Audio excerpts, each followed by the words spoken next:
VL astrology topic ఛానల్కి స్వాగతం. రాహు గోచారం 2025-26కి మకర రాశి ఫలితాలు. ఈ రాహు మే 19 నుండి కుంభరాశి ప్రవేశం జరిగి అక్కడ 18 నెలల పాటు సంచారం చేస్తాడు. రాహుకి కుంభరాశికి కూడా స్వస్థానం అని చెప్పబడింది. ఈ మకర రాశికి కుంభరాశి ద్వితీయం స్థానం అవుతుంది. ద్వితీయం అంటే మనం కూడబెట్టుకునే ధనం, సంపద, కుటుంబం, మన విలువలు, మన వాక్కు. కాబట్టి ఈ బ్యాంక్ బ్యాలెన్స్ ఈ సమయంలో వీరి బ్యాంక్ బ్యాలెన్స్ ఆదాయం బాగా పెరిగే అవకాశం ఇస్తాడు. విదేశీ లాభాలు కూడా పొందేది కనిపిస్తుంది. ఈ సమయంలో ద్వితీయంలో రాహు సంచారంకి ఒక కొత్త నూతన వ్యక్తి కుటుంబంలో చేరిక అనేది ఉంటుంది. కాబట్టి వీరి గురించి జాగ్రత్తగా ఉండాలి. ఎంతైనా రాహు నెగిటివ్ కాబట్టి. గురు గోచారం కూడా రాహు మీద ఉంటుంది. ఈ సమయంలో అంత భయపడాల్సింది ఉండదు.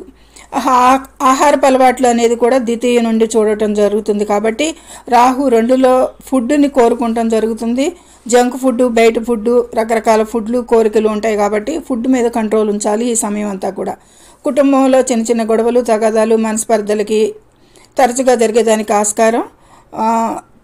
రాహు అశుభ గ్రహం. కుటుంబం, వ్యక్తి విలువలు అనేది చాలా సున్నిత విషయాలు కాబట్టి చాలా కేర్ఫుల్గా ఉండాలి. ఇదే సమయంలో అష్టమంలో కేతు సంచారానికి అనారోగ్యం, అత్తగారింటి మీద ప్రభావాలు వీటికి ఎక్కువగా సూచిస్తుంది. Please subscribe my channel, share and like it.